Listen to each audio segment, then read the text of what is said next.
Everyone, today we start how to getting a tangent by using the coordinate geometry.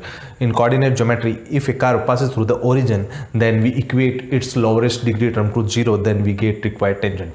This formula is applicable for all curves that are passes through the origin, that we can get, then we get easily its required tangents. So let's start. Let a curve, then first we write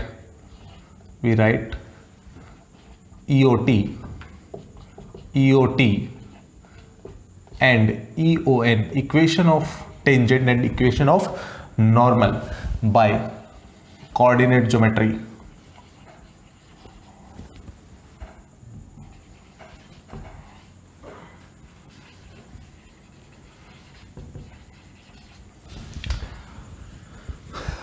If any curve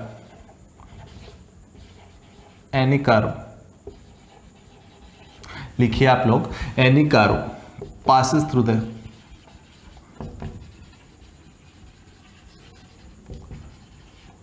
origin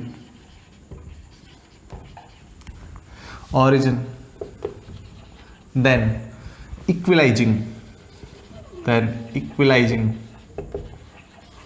lowest degree or power are similar, degree trumps to 0, then we get required tangent or required tangent. That formula used for finding tangent if a curve passes through origin that is required. So we are take a curve and get its tangent.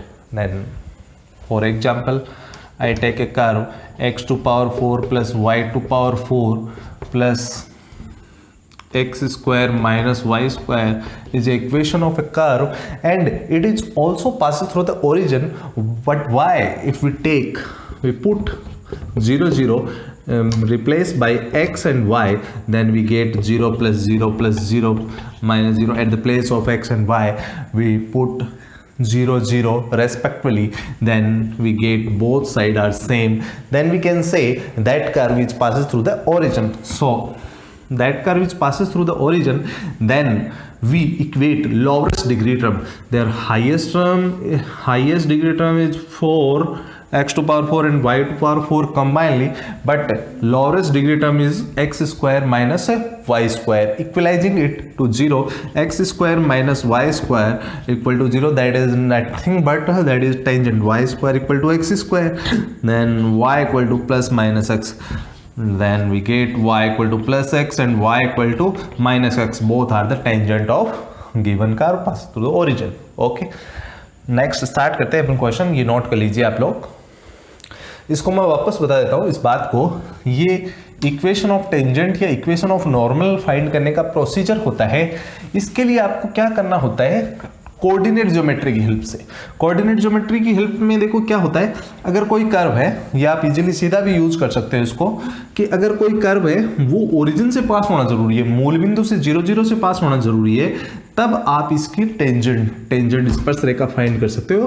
तो इसके लिए क्या करोगे, जो lowest degree term है उसको 0 के equal कर दोगे, और यहां से आपके पास जो टेंजेंट आएगी, एक हो सकती है, 2 हो सकती है, ये जो टेंजेंट आएगी वो ही आपका एग्जैक्ट आंसर होगा. ठीक है, पूरा सॉल्व करने की आपको जरूरत नहीं है, dy बाई dx फाइंड करने की जरूरत नहीं है. अगर आप इस क्वेश्चन में dy बाई dx भी फाइंड करते हो तो क्या होता है, देखिए, जैसे मैं इस क्वेश्चन के अंदर dy बाई dx भी फाइंड करके आपको बताता हूं, तो होने वाला क्या है एग्जैक्टली क्या होगा, 4x cube plus 4y cube dy by dx plus 2x minus 2y dy by dx, the differentiation of given equation. Then we get 4y cube minus 2y dy by dx is nothing but is equal to minus 2x minus 4x cube. Take minus common, then we can say dy by dx equal to minus 2x plus 4x cube upon 4y cube minus 2y. This curve is passes through the origin, then so there are no required condition tangent is which place lie, so that is not sufficient case. So we use given formula by using the help of the coordinate geometry. Okay, and that become infinity. Next start करते हैं अपन, जैसे और question लेते हैं इसके ऊपर, सीधा अपन फॉर्मूले से ही करते हैं। जैसे क्वेश्चन हो गया y square equal to 4ax है, इसके लिए अपने को इसकी टेंजेंट बतानी है। इसकी टेंजेंट बताने के लिए अपन क्या करेंगे, वैसे नॉर्मली अपने को मालूम भी होता है ये एक पैराबोला है और पैराबोला में x की पावर 1 है, तो ये किधर मुंह फाड़ेगा, ये देखो ये साहब इधर मुंह फाड़ेगा। अब ये इधर मुंह फाड़ेगा, इसका मतलब इसकी टेंजेंट कौन हो गई, x एक्सिस इसकी टेंजेंट हो गई, और यहां से भी मैं ये बात सॉरी ये x एक्सिस की तरफ फाड़ेगा, सॉरी x एक्सिस की तरफ, ये लो जी। तो इसका मतलब इसकी टेंजेंट कौन हो गई, y एक्सिस। यहां से मैं प्रूव कर दूंगा इस फॉर्मूले से।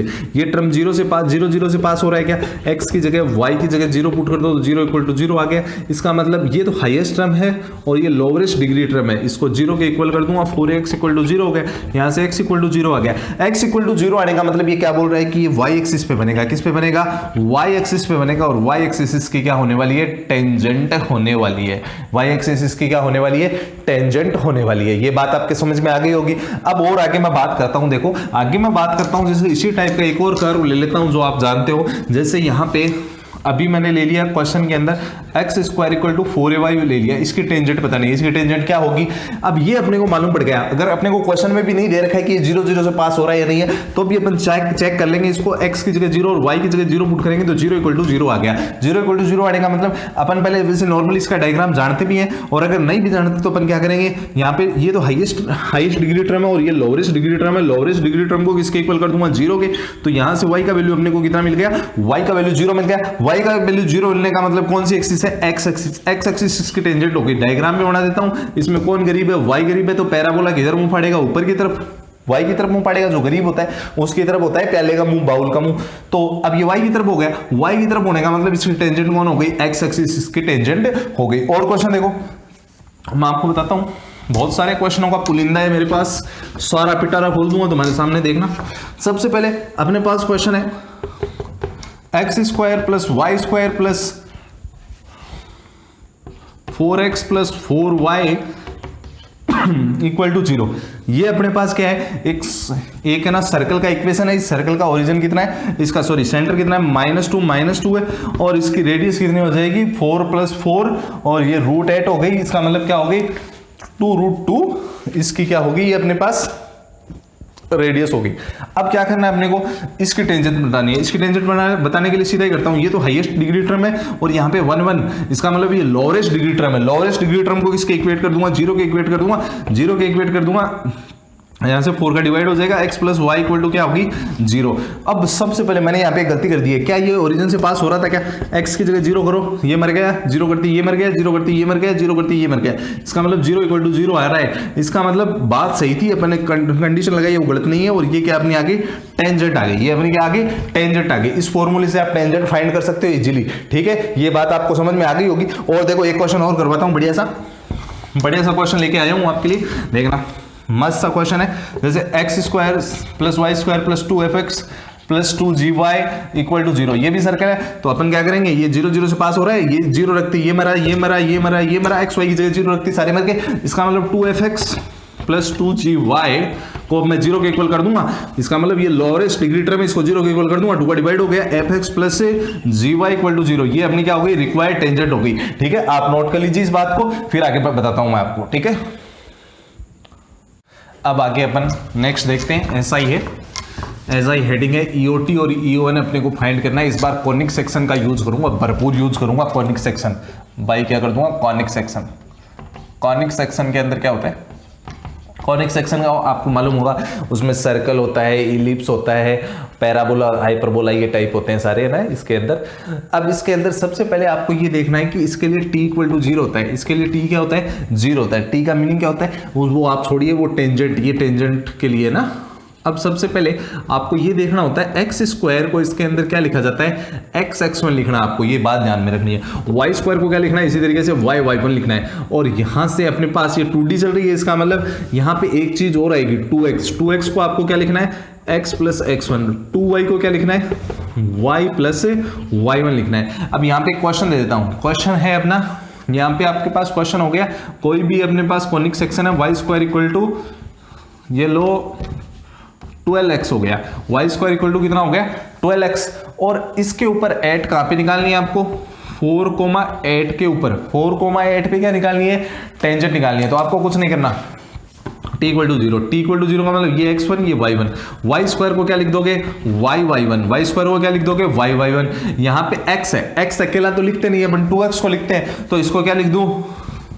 अरे इसको 2x बढ़ाऊंगा तो क्या लिखूंगा, बोलो 6 इंटू 2x नहीं लिखूंगा क्या, 6 इंटू 2x लिखूंगा। यहाँ पे y1 हो गया, y1 तो है ही, y1 का वैल्यू कितना है 8, तो 8y equal to 6 into 2x को क्या लिख दूंगा, 2x को लिख दूंगा x प्लस x1, और ये 8y equal to 6, x plus x1 का वैल्यू कितना है 4, ये लो जो मल्टीप्लाई कर दो, बस अपने पास टेंजेंट आ गई 6x प्लस 24, और ये देखो कितना हो गया, देखो 6x minus 8y plus 24 equal to 0। Equation को हल्का कर दो, हल्का करने के लिए किसका डिवाइड करोगे, 2 का डिवाइड कर दो तो हल्की हो जाएगी, 3x minus 4y plus 12 equal to 0। ये अपने पास टेंजेंट की इक्वेशन आ गई। और क्वेश्चन करना चाहते हो और क्वेश्चन करवा देता हूं मैं आपको, इसके ऊपर बेस आपको ध्यान रखना है, एक्स स्क्वायर को किससे रिप्लेस करोगे टेंजेंट के अंदर, एक्स x1 से, y स्क्वायर को किससे करोगे y1 से, 2x को क्या लिखोगे x प्लस x1, और 2y को क्या लिखोगे y प्लस y1। और इससे आपको कोई भी क्वेश्चन दे रखा हो वो आप सॉल्व कर पाओगे। देखो टेंजेंट निकालने के लिए कैसे करोगे, तो देखो सबसे पहले क्या लेके आते हैं, देखो क्वेश्चन लेके आते हैं, क्वेश्चन लेके आए x square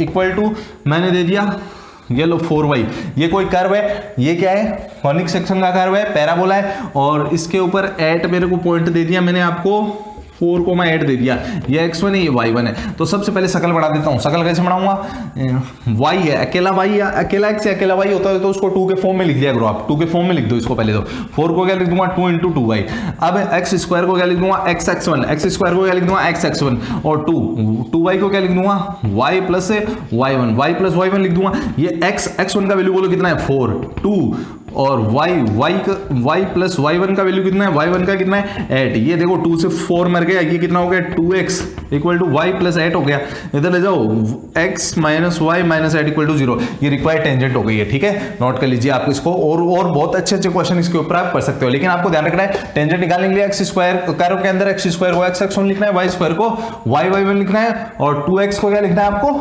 x plus x1, और 2y को क्या लिखना है y प्लस y1 लिखना है। बेसिक चीज यही है। ठीक है, नोट कर लीजिए आप इसको। अब देखो इसके बाद में अपन ना थर्ड के अंदर देखते हैं एलजेब्रा से फाइंड करेंगे। एलजेब्रा के अंदर आपको ये बेसिकली वैसे ईओटी फाइंड कर रहा हूं मैं, इक्वेशन ऑफ टेंजेंट फाइंड कर रहा हूं, स्पर्शरेखा की समीकरण। सबसे पहले ईओटी जो है इक्वेशन ऑफ टेंजेंट है अपने अंदर अपने पास, तो इक्वेशन ऑफ टेंजेंट के लिए अब इस बार मैं क्या कर रहा हूं बाय एलजेब्रा। अब एलजेब्रा क्या होता है, देखो एलजेब्रा यानी क्या है कि एलजेब्रा के अंदर जो आपको कर्व होगा, कर्व आपको गिवन होगा 2D में, और आपको जो एक लाइन गिवन होगी, वो लाइन उसकी टेंजेंट कब बनेगी, वो उसकी टेंजेंट तब बनेगी जब आप इसके अंदर ये वैल्यू पुट कर दोगे और उससे एक क्वाड्रेटिक इक्वेशन बनेगी। क्या बनेगी, क्वाड्रेटिक इक्वेशन बनेगी, क्वाड्रेटिक द्विघात समीकरण, क्वाड्रेटिक इक्वेशन बनेगी। और क्वाड्रेटिक इक्वेशन बनने के बाद में आप d को 0 कर दोगे, और d को 0 करने का मतलब आपको मैंने बताया भी है वैसे, जैसे ये कोई लाइन है और d 0 होने का मतलब रूट्स एक ही रूट होता है, और एक ही रूट होने का मतलब वो टच करेगा। अगर d ग्रेटर देन 0 होता है इसका मतलब वो ऐसे होता है, तो इसका मतलब वो टेंजेंट नहीं होती है ना, वो सेकेंट होती है। तो टेंजेंट होने के लिए वो क्या करना, अपने को करना क्या है, d को 0 करना है। d इक्वल टू 0 कर दोगे तो आपके पास वो टेंजेंट निकल जाएगी। तो एलजेब्रा में इस टाइप से आप यूज कर सकते हो, मतलब वो लाइन उसकी टेंजेंट कब होगी, वो लाइन को अगर वो उसकी टेंजेंट है, तो अगर वो लाइन उसकी टेंजेंट है तो अपन उस लाइन को उसके अंदर पुट कर देंगे कर्व के अंदर, और d को 0 करवा देंगे। d को 0 करवाने से अपने को जो मिलेगी discriminant equal to 0, then we get equal tangent, and this is the form of algebra in form of tangent. तो इस टाइप से अपन इसका यूज कर सकते हैं। तो एलजेब्रा के अंदर अपन quadratic, first we form quadratic by using line and curve also, then we get a quadratic equation and equate d equal to 0, then we get required tangent. This is the condition of tangency. Okay, next start करते हैं, ये note कर लीजिए आप लोग। फिर मैं आपको आगे बता रहा हूँ टेंजेंसी की कंडीशन बता रहा हूँ कुछ चीज़ों के लिए। टेंजेंसी की कुछ कंडीशन बता रहा हूँ। तो टेंजेंसी अपने पास सर्कल होता है। सबसे पहले सर्कल का आपको मालूम होगा, सर्कल जो होता है सर्कल का इक्वेशन आपको मालूम होगा, सारी चीज़ें मालूम होगी। तो सर्कल के लिए मैं आपको बता रहा हूँ कंडीशन, ये फोर्थ बात है, कंडीशन ऑफ टेंजेंसी। कुछ कर्व के लिए कंडीशन बता रहा हूँ, तो आप लिख लीजिए जल्दी फटाफट। तो अपने पास y equal to m x plus c कोई लाइन है, वो टच करेगी, ये आप 11th में भी पढ़ चुके हो, टच करेगी। तो सर्कल के लिए टेंजेंसी की कंडीशन क्या होती है, सर्कल के लिए क्या होती है, c इक्वल टू अपने पास होता है plus minus under root 1 plus m square, ये टेंजेंसी की कंडीशन होती है। उसके बाद में पैराबोला आता है। पैराबोला के लिए टेंजेंसी की कंडीशन अपने पास होती है c equal to a by m, ये बहुत आसान है, छोटा सा है। और थर्ड है ellipse c equal two plus minus, ये खासकर यूज होता है, हाइपरबोला इतना यूज नहीं होता है। ये टेंजेंसी की कंडीशन होती है। c की कंडीशन अपने पास c का वैल्यू होता है, ये अपने पास टेंजेंसी की कंडीशन होती है। ठीक है, इसको नोट कर लीजिए आप।